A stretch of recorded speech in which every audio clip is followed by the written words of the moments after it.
सबसे अच्छा दान। एक गांव में रतन और बिरजू नाम के धनी दो पड़ोसी रहा करते थे। एक दिन की बात है, रतन किसी काम से बाजार जा रहा था कि तभी रास्ते में मुखिया रतन को रोक कर बोला, मुखिया, क्या हाल चाल है रतन? आजकल बाजार में बहुत कम दिखाई देते हो। रतन, ईश्वर की कृपा है मुखिया जी, काम से फुर्सत ही नहीं मिलती, इसीलिए बाजार आने का समय बहुत कम मिलता है। मुखिया, दरअसल मैं तुम्हारे ही घर पर आ रहा था। अच्छा हुआ तुम मुझे बाजार में ही मिल गए। रतन, अब तो आपको मेरे घर पर आना ही पड़ेगा। मुखिया जी, काफी दिन हो गए आपको मेरी पत्नी की हाथ का चाय पिए हुए, किसी दिन जरूर आऊंगा। अभी मुझे तुमसे एक जरूरी काम था। रतन, हाँ बोलिए मुखिया जी, क्या काम था? मुखिया, रतन, हमारे गांव में कोई अस्पताल नहीं है और इसलिए हम सब गांव वाले आपस में मिलकर के एक अस्पताल बनवाने जा रहे हैं। रतन, ये तो बहुत शुभ काम है मुखिया जी, बताइए मैं इसमें आपकी क्या सहायता कर सकता हूँ? मुखिया, अपनी मर्जी से जितनी तुम्हारी हैसियत हो उतना दान तुम दे दो। मुखिया की बात सुनकर रतन ने अपनी जेब से 100 रुपए का नोट निकालकर मुखिया को पकड़ा दिया। मुखिया, रतन, सिर्फ 100 रुपया? रतन, मेरी बस इतनी ही हैसियत है मुखिया जी। इतना कहकर रतन वहाँ से चला गया। मुखिया खराब मूड लेकर सीधे बिरजू के घर चला गया। बिरजू, अरे आइए मुखिया जी, बड़ी लंबी उम्र है आपकी, मैं आपको ही याद कर रहा था। मुखिया, कैसे हो बिरजू, सब कुशल मंगल तो है ना? बिरजू, ईश्वर की कृपा है मुखिया जी, सब कुछ सही है। और सुनाइए कैसे आना हुआ? मुखिया, अरे तुमने तो सुना ही होगा अपने गांव में एक अस्पताल बन रहा है।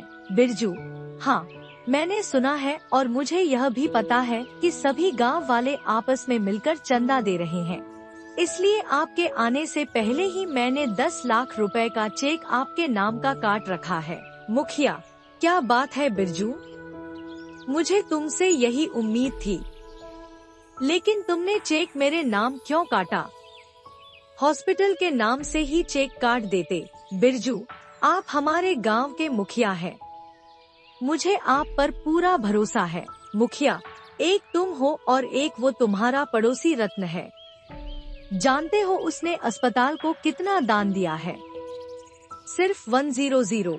मेरी समझ में नहीं आता कि इतना धन का करेगा क्या? उसने तो कंजूसी की हद ही कर दी। इतना बोलकर मुखिया वहाँ से चला गया।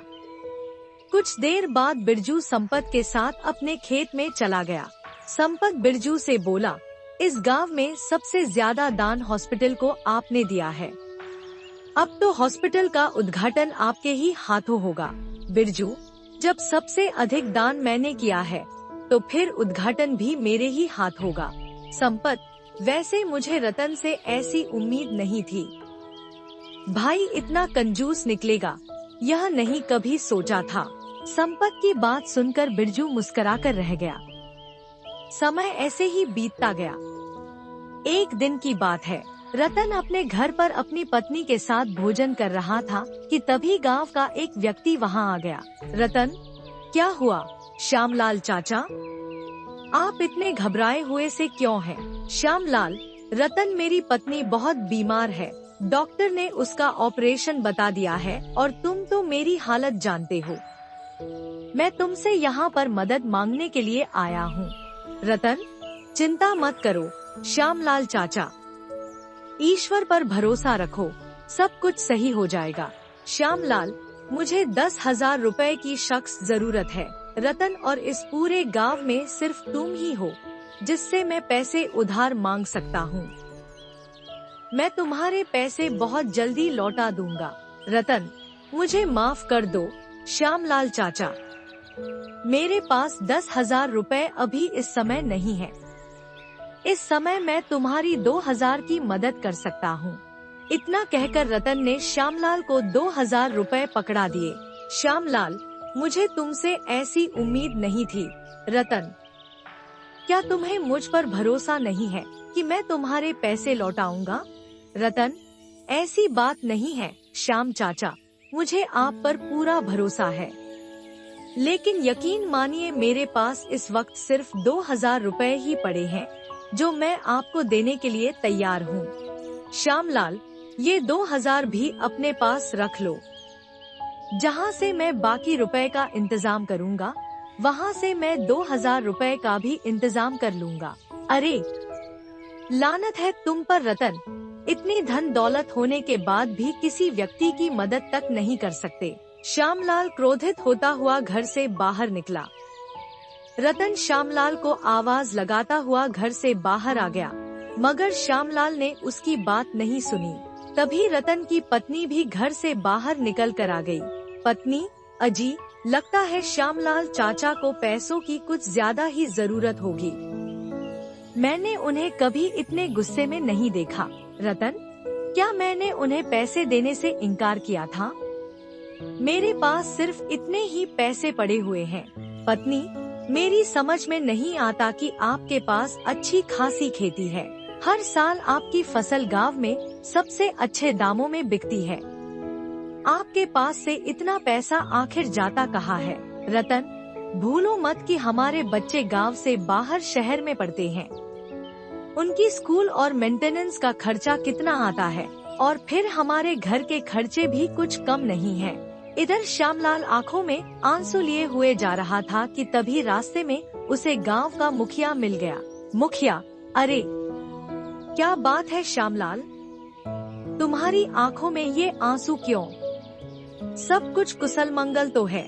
श्यामलाल, अब क्या बताऊं मुखिया जी, मेरी पत्नी की तबीयत कुछ दिनों से ठीक नहीं चल रही। मुखिया, हाँ, इस बात को मैं जानता हूँ। क्या हुआ, बोलो। श्यामलाल, डॉक्टर ने उसका ऑपरेशन बता दिया है। मुखिया जी, मुझे इस वक्त 10,000 रुपए की सख्त जरूरत है, और आप तो मेरी हालत जानते हो। मैं बड़ी उम्मीद लेकर रतन के पास 10,000 रुपए उधार मांगने गया था मुखिया, मगर उसने तुम्हें 10,000 रुपए नहीं दिए होंगे और यही कहा होगा कि उसके पास पैसे नहीं हैं। श्यामलाल, हाँ, आपने बिल्कुल सही कहा। आपको कैसे पता? मुखिया, क्योंकि जो व्यक्ति हॉस्पिटल के दान में भी कंजूसी करता हो, उस व्यक्ति के बारे में हम क्या ही कह सकते हैं। अरे वह तो पुण्य का काम करने में भी घबराता है। श्यामलाल, मुखिया जी, आप ही मेरी कुछ मदद कीजिए। मुखिया, इस गांव में सिर्फ एक ही व्यक्ति है जो तुम्हारी मदद कर सकता है, वह है बिरजू। तुम्हें इसी वक्त बिरजू के पास जाना चाहिए। मुखिया की बात सुनकर श्यामलाल दौड़ता हुआ बिरजू के घर चला गया और उसे अपनी सारी स्थिति बता दी। बिरजू, अरे तो तुम्हें उस कंजूस रतन के पास जाने की क्या आवश्यकता थी? श्यामलाल चाचा, तुम सीधे मेरे पास आते। इतना कहकर बिरजू ने 20,000 रुपए की रकम श्यामलाल को पकड़ा दी। श्यामलाल, लेकिन मुझे सिर्फ 10,000 रुपए की आवश्यकता है। बिरजू, श्यामलाल चाचा, आप बहुत ही भोले हैं। अरे भाई, ऑपरेशन के बाद दवाइयाँ वगैरह में भी बहुत खर्चा आता है, उसका इंतजाम आप कहाँ से करेंगे? इसीलिए ये 20,000 रुपए आप रख लीजिए। श्यामलाल, मैं तुम्हारे ये पैसे बहुत जल्द लौटा दूंगा बेटा। बिरजू, श्यामलाल चाचा, इन पैसों को लौटाने की कोई आवश्यकता नहीं है। यह पैसे मैंने तुम्हें अपना पिता समझकर दिया है, और एक बेटे को अपने पिता के ऊपर किया गया एहसान कोई एहसान नहीं होता, बल्कि कर्तव्य होता है। श्यामलाल खुश होता हुआ वहाँ से चला गया। इतना बोल बाद वो अपने गोदाम में आ गया कि तभी वहाँ पर संपत दौड़ता हुआ आया। संपत, ये क्या बिरजू भाई, मैंने सुना है कि आपने श्यामलाल को 20,000 रुपए दान में दे दिए। वो पूरे गांव में आपकी प्रशंसा के पुल बांध रहा है। बिरजू, अच्छा, तो बात पूरे गांव में भी फैल गई। संपत, आखिर उस भिखारी को 20,000 रुपए देने की क्या जरूरत थी? मैं आपसे कब से 5,000 रुपए मांग रहा हूँ, मुझे तो आप दे नहीं रहे। बिरजू, बकवास बंद करो संपत, तुम हर महीने अपनी तनख्वाह ले जाते हो। फिर भी अगर तुम्हें पैसे और चाहिए तो मैंने क्या तुम्हें मना किया है क्या? कुछ दिनों बाद गांव में अस्पताल बनकर तैयार हो गया। मुखिया ने अस्पताल का उद्घाटन करने के लिए बिरजू को ही बुलाया था। सारे गांव वाले अस्पताल के सामने एकत्र थे। तभी बिरजू की नजर रतन पर पड़ी।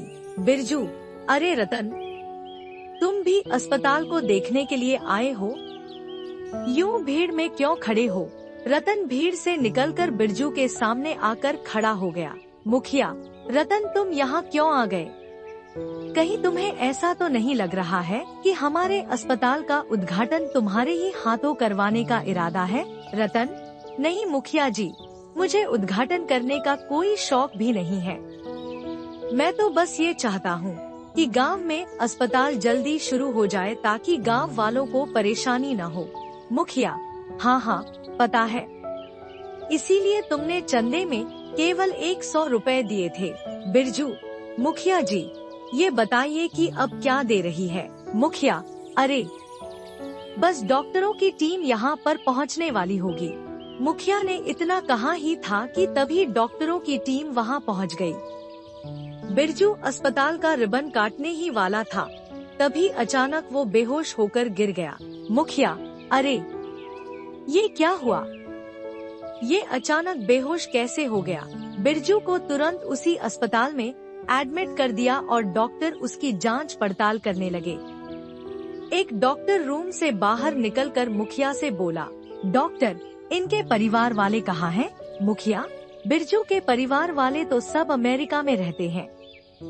डॉक्टर, बिरजू गांव में अपने साथी संपत के साथ रहता है।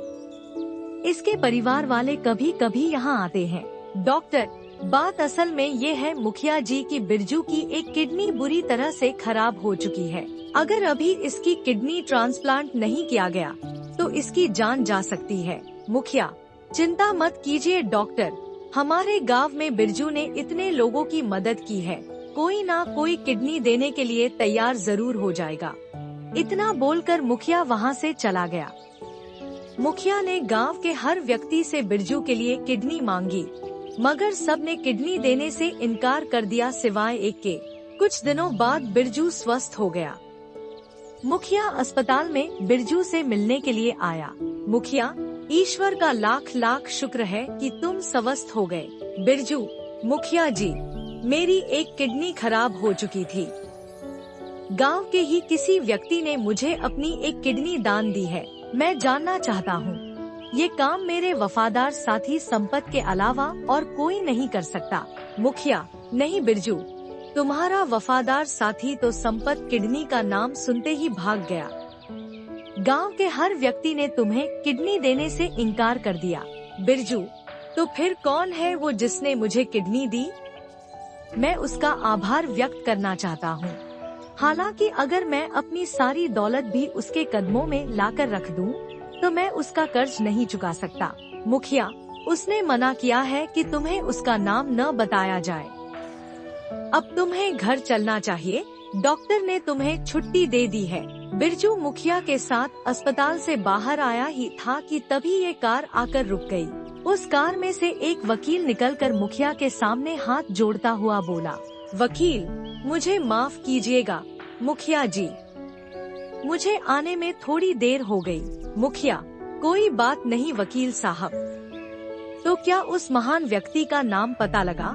वकील, इस फाइल में उस व्यक्ति का नाम और फोटो मौजूद है जिसने अस्पताल के लिए यह पूरी जमीन 2 करोड़ में खरीद कर दान दी है। इतना कहकर वकील वहाँ से चला गया। मुखिया ने जैसे ही फाइल खोलकर देखा तो उसमें रतन का फोटो लगा हुआ था।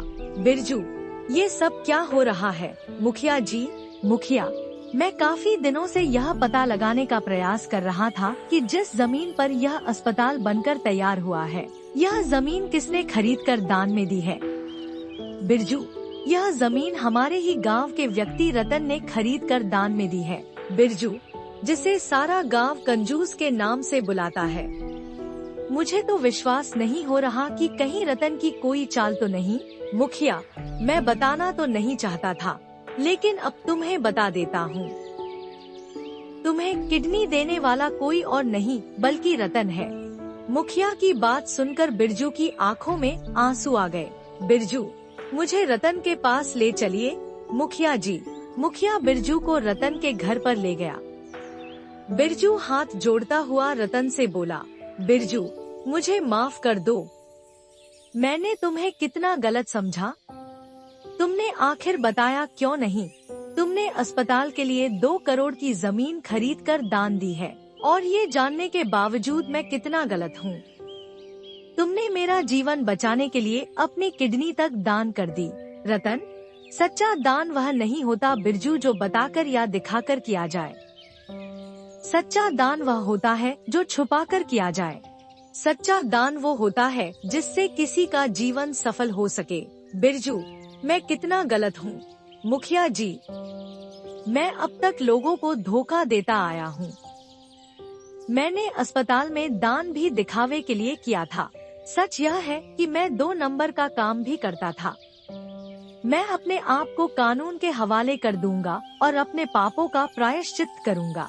रतन, अपने पापों का प्रायश्चित करने के लिए तुम्हारा जेल जाना जरूरी नहीं। बिरजू, तुम अभी और इसी वक्त अपने सारे बुरे धंधे बंद कर दो और अपने बुरे धंधे से कमाई हुई सारी दौलत गरीबों को दान कर दो। फिर देखो तुम्हें तुम्हारे मन को कितनी शांति मिलती है। रतन की बात सुनकर बिरजू मुस्कुरा दिया और बिरजू ने ठीक वैसा ही किया। उसने अपने बुरे कर्मों से कमाई की सारी दौलत गरीबों में दान कर दी।